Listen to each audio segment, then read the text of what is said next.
Bismillah, alhamdulillah, wa salatu wa salamu ala rasulillah wa ala alihi wa sahbihi wa man walah. Salamu alaykum wa rahmatullahi wa barakatuh. Bienvenue dans cette série consacrée à la présentation de l'islam. Précédemment, nous avons vu que l'islam était fondé sur 4 composantes essentielles. Donc 4 fondements ou 4 fondations, muqawwimat. Donc 4, donc qui sont la croyance, l'aqida, l'ibada, l'adoration, la morale, l'akhlaq et la législation tashri'a. C'est-à-dire que l'islam, c'est une croyance, une aqida, c'est une adoration, une ibada, c'est une morale, akhlaq, et c'est une législation. Nous avons vu tout ce qui concerne la première partie, la première fondation qui est l'aqida. Nous entamons la deuxième fondation qui est l'adoration, l'ibada. Alors, pour commencer cette fondation qui est l'ibada, en fait, l'ibada répond à une question que peut se poser, que doit se poser l'être humain. Quelle est ma mission sur terre? Pourquoi je suis là? Quelle est ma mission? Toute ignorance concernant l'être humain, donc l'être humain, il peut ignorer certaines choses. Toute ignorance peut être excusable, excusée, à l'exception de l'ignorance de sa mission. Pourquoi il a été créé? Le secret de son existence. Il doit se poser cette question et il doit connaître la réponse. Dans les premières vidéos, j'avais donné cet exemple d'un être qu'on peut prendre, endormir, le met dans le train, dans l'un des wagons. Dans le wagon, on lui met à disposition toutes les belles choses qu'il désire. Et pendant que le train donc, est en marche, il se réveille. Là, il y a 2 types de réactions. Il y a la réaction de l'insouciant. L'insouciant, il se réveille, il ne se pose pas de questions, il trouve de belles choses, tout ce qu'il veut autour de lui, il se dit « je suis là ». Il y a ces choses-là autour de moi, je profite. Après tout, comme on dit, donc on ne vit qu'une fois, donc je profite. Donc tout ce qu'il y a autour de moi, je profite, je ne me pose pas de questions. Ça, c'est l'insouciant. L'être sensé, lui, quelles que soient ces choses qui l'entourent, il va se poser des questions. Qu'est-ce que je fais ici? Je n'étais pas ici, là, je me trouve dans ce wagon. Donc, qu'est-ce qui m'a mis ici? Pourquoi? Et il voit que le train est en marche, donc il va où? Quelle destination? Ben c'est comme ça pour l'être humain, lorsque l'être humain il est dans ce train cosmique, l'univers, ce train cosmique. Il y a aussi ici deux réactions. L'insouciant, il va dire, on est là, j'ai qu'une vie, je profite. Donc de toutes les belles choses qu'il y a dans la vie. Le sensé, lui, va se poser la question. Donc pourquoi? D'où je viens?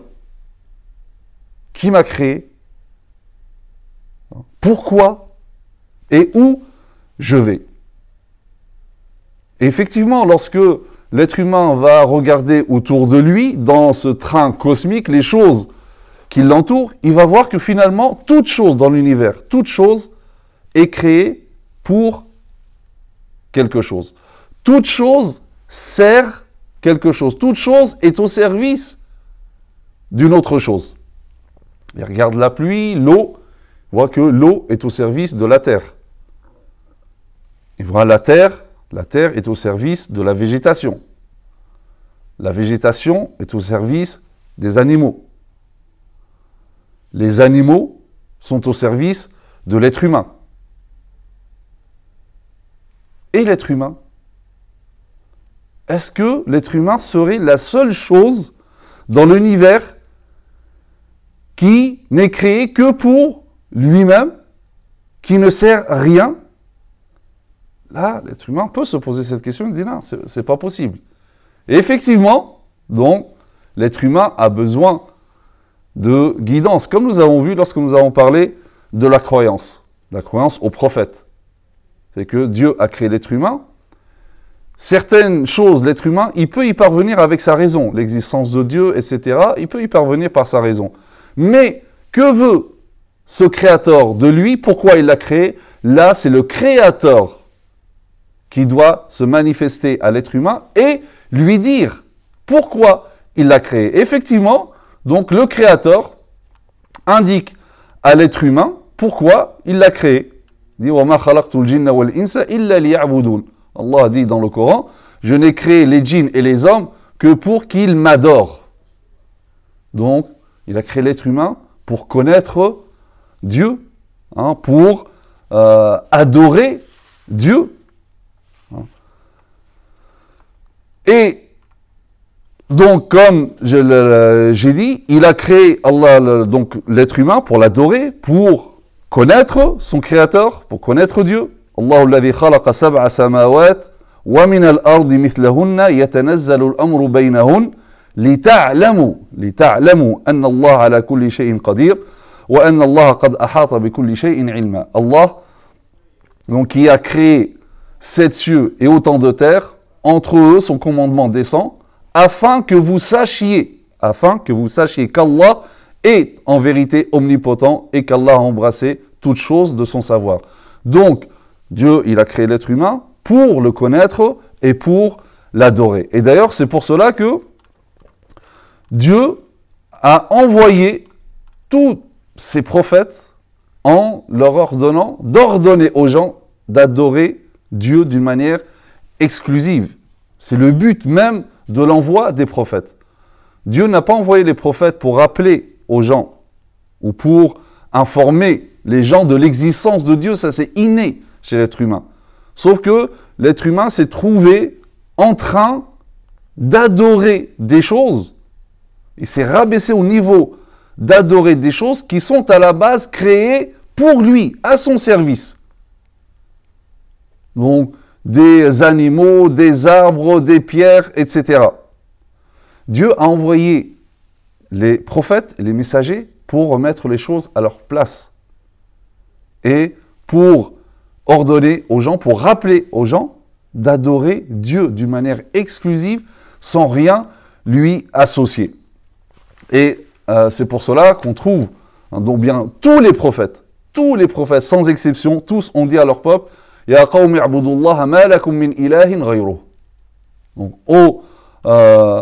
mon peuple, adorez Allah pour vous, pas d'autre divinité que lui. Chaque prophète a dit ça à son peuple. Il dit وَلَقَدْ بَعَثْنَا فِي كُلِّ أُمَّةٍ رَسُولًا أَنِ اعْبُدُوا اللَّهَ وَاجْتَنِبُوا الطَّاغُوتَ. Nous avons envoyé dans chaque communauté un messager pour leur dire quoi? Adorez Allah, écartez-vous du taghut, c'est-à-dire de toute fausse divinité. وَمَا أَرْسَلْنَا مِنْ قَبْلِكَ مِنْ رَسُولٍ إِلَّا نُوحِي إِلَيْهِ أَنَّهُ لَا إِلَهَ إِلَّا أَنَا فَاعْبُدُونَ. Et nous n'avons envoyé avant toi aucun messager à qui nous n'avons révélé point de divinité en dehors de moi, adorez-moi donc. Donc, Dieu a créé l'être humain pour l'adorer. C'est sa mission principale. Donc, l'être humain qui n'adore pas son créateur, il a failli à sa mission pour laquelle il a été créé. Donc, Dieu a créé l'être humain pour l'adorer. Mais qu'est-ce que l'adoration finalement? Al-ibada. C'est quoi al-ibada? Donc nous allons définir c'est quoi al-ibada et les éléments constitutifs de l'adoration. Al-ibada, en arabe, donc au sens étymologique, veut dire al-khudu' wa al-tadhallul. Al-khudu', donc la soumission et l'obéissance, ou la résignation. La soumission et l'obéissance. Donc, se soumettre à Dieu, cette soumission doit dépasser toute autre forme de soumission. Parce que toute soumission qui dépasse toute autre forme de soumission, c'est une adoration. Et toute obéissance qui dépasse toute autre forme d'obéissance, c'est l'adoration. Donc, finalement, on peut dire que l'adoration de Dieu signifie la soumission à Dieu avec volonté. Alors, je sais que surtout dans notre contexte, on n'aime pas beaucoup ce mot soumission, qui peut-être pour certains est même péjoratif. Soumission, c'est-à-dire la contrainte, c'est une coercition, donc on n'a pas de volonté, on est obligé, forcé, etc. Sauf que le problème, lorsque nous parlons de la soumission à Dieu, pour certains, donc, ils voient les choses de cette manière-là. Et donc, c'est pour ça que même certains musulmans essayent de présenter les choses de manière à ce qu'on évite d'utiliser le terme soumission. Par contre, on utilise ce terme soumission pour toute autre raison. On parle de la soumission à la loi. Et là, personne ne trouve de péjoratif de dire que, ben oui, nous sommes, en tant que citoyens, nous sommes tous soumis à la loi. Sauf que dans l'imaginaire occidental, c'est que, puisque, comme on l'a dit précédemment, la conception de Dieu en Occident donc, est héritée de la philosophie d'Aristote, c'est-à-dire que Dieu n'a aucun lien avec l'univers, il a laissé l'administration de l'univers à un être inférieur. Et Dieu, donc, finalement, on l'a écarté, il n'a plus rien à voir avec le monde. Et à partir de là, on a désacralisé Dieu et on a sacralisé l'être humain. Donc, quand on parle de soumission à Dieu, certains y trouvent une contrainte, ou ça ne se fait pas, ou ils sont gênés de parler de soumission à Dieu. Par contre, lorsqu'on parle de soumission à la loi, je ne suis pas en train de dire de ne pas se soumettre à la loi, mais je suis en train de parler de cette conception des choses. Quand on dit la soumission à la loi, personne ne trouve ça péjoratif. De la même manière, là, on parle de soumission, mais on parle de soumission avec volonté. Donc l'adoration, en réalité, c'est la soumission avec volonté à la volonté de Dieu. Donc c'est ça, l'adoration. Du moins, au sens étymologique. Mais en réalité, l'adoration demandée en islam nécessite et exige un autre élément. Donc soumission, ça c'est le premier élément constitutif, premier élément de l'adoration, soumission. Il y a un deuxième élément très très important, donc qui est l'amour.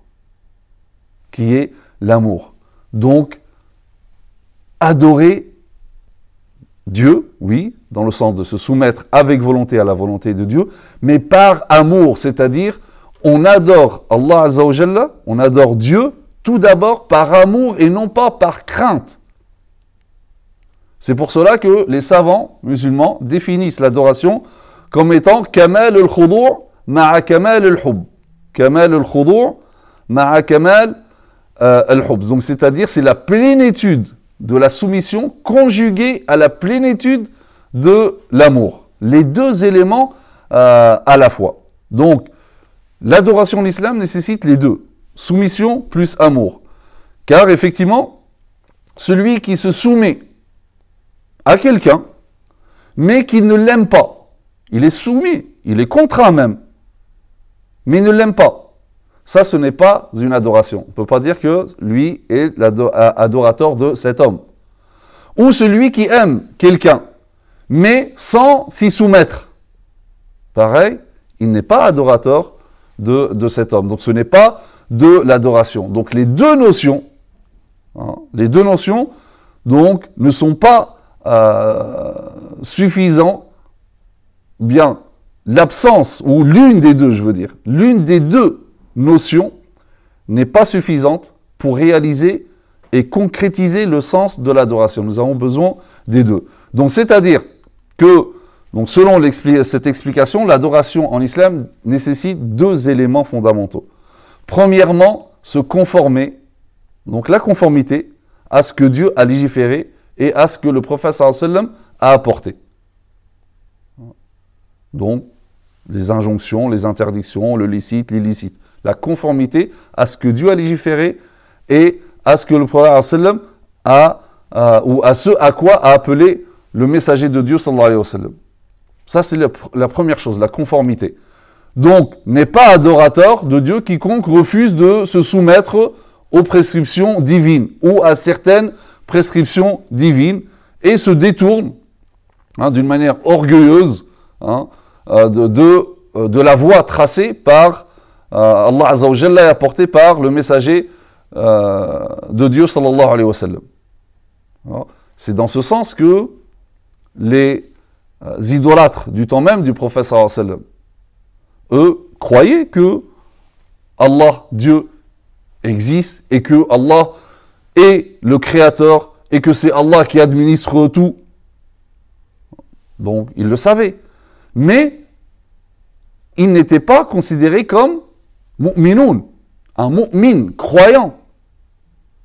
Parce qu'ils n'adoraient pas Dieu d'une manière exclusive. Et ils ne se conformaient pas à sa voie. D'accord? Donc, premier élément, la conformité à la voie. Tracée donc par Dieu, légiférée par Dieu, apportée par le messager de Dieu, sallallahu alayhi wa sallam.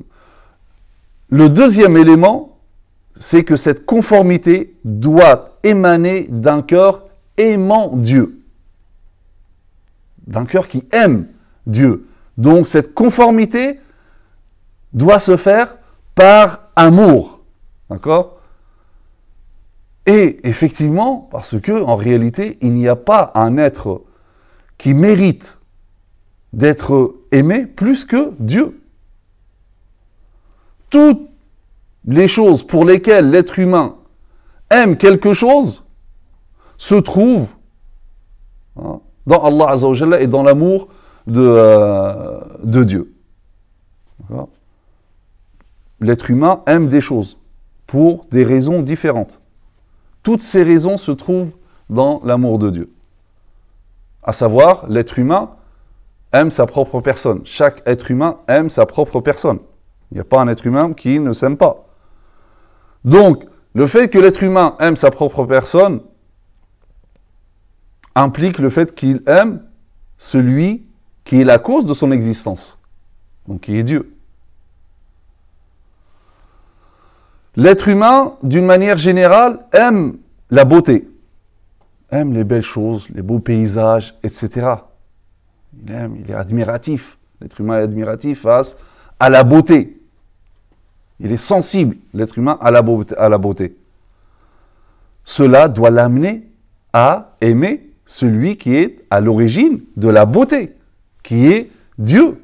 Donc toute cette beauté, c'est Dieu qui l'a créée. Inna Allaha jamilun yuhibbul jamal, nous dit le prophète sallallahu alayhi wa sallam. Dieu est beau et il aime la beauté. Donc si tu aimes la beauté, tu aimes le créateur de la beauté. L'être humain aime la perfection. L'être humain aime la perfection, c'est pour ça qu'on aime les personnes très intelligentes, on les admire, parce qu'ils se rapprochent de la perfection. Et d'ailleurs, c'est pour cela même que l'être humain invente des super-héros avec des super-pouvoirs, etc. Parce que ça s'approche de la perfection. L'être humain aime la perfection. Pareil, il doit aimer celui qui a créé cela et celui qui est parfait. Et la perfection, donc, appartient à Allah Azza wa Jalla. Et c'est pour ça que nous avons dit, quand nous avons parlé de la croyance en Dieu, parmi les éléments de la croyance, c'est que Dieu est parfait. Donc je vous renvoie à la vidéo qui parle de cet élément. Dieu est parfait. Donc l'être humain aime la perfection, donc il aime celui qui est parfait et qui est la source de toutes les perfections que nous voyons autour de nous. Pareil, l'être humain aime la bienfaisance et aime les bienfaisants. Celui qui te fait quelque chose de bien, tu l'aimes, c'est normal, c'est inné, c'est naturel dans l'être humain. Et donc, à plus forte raison, l'être humain doit aimer celui qui est la source de tous ses bienfaits. Tous les bienfaits qui nous comblent, qui nous entourent de partout, c'est la source, c'est Dieu. Dieu est le dispensateur de tous les bienfaits. Et donc, l'être humain, il ne peut que aimer Dieu. Donc, pour toutes ces raisons, l'être humain ne peut que aimer Dieu Et rappelez-vous, donc j'avais dit au départ, c'est que Dieu a créé l'être humain pour le connaître justement. Parce que lorsque l'être humain connaît Dieu, comme il se doit, il ne peut que l'aimer. Et s'il l'aime, il va l'adorer, il va lui obéir. Parce que l'être humain ne peut pas obéir, il ne peut pas obéir à quelqu'un qu'il n'aime pas, et il ne peut pas aimer quelqu'un qu'il ne connaît pas. Donc c'est pour cela, il faut respecter donc ce procédé, si on veut dire. Il y a la connaissance d'abord, connaître Dieu comme il se doit, car celui qui connaît Dieu comme il se doit, il va l'aimer, forcément. Pour ça, il faut connaître Dieu à travers ses attributs, à travers ses noms, pour vraiment connaître Dieu comme il se doit. Lorsque tu connais Dieu comme il se doit, tu vas l'aimer. Et quand on aime quelqu'un, on lui obéit, sinon ça n'a pas de sens. D'accord ? Un enfant qui aime ses parents, il leur obéit. Lorsqu'on aime, on obéit. Donc, lorsque tu connais Dieu comme il se doit, tu vas l'aimer. Et quand tu vas l'aimer, tu vas l'adorer. Donc, tu vas lui obéir. Tu vas te soumettre avec volonté et par amour à la volonté de Dieu. Et c'est ça, donc, le sens véritable de l'adoration. Donc, l'adoration demandée en islam a besoin de ces deux éléments indissociables. La soumission avec volonté, et cette soumission avec volonté, elle doit se faire par amour. Soumission et amour. Après avoir défini l'adoration, maintenant la question c'est en quoi consiste l'adoration, en quoi adorer Dieu, et quels sont les domaines de l'adoration de Dieu. C'est ce que nous allons développer dans la prochaine vidéo, Inch'Allah ta'ala. Subhanakallahum bihamdik, nashhadu an la ilaha illa ant, nastaghfiruka wa natubu ilayk. Wa salli Allahumma ala sayyidina Muhammad wa ala alihi wa sahbihi sallam taslima. Wassalamu alaykum wa rahmatullahi wa barakatuh.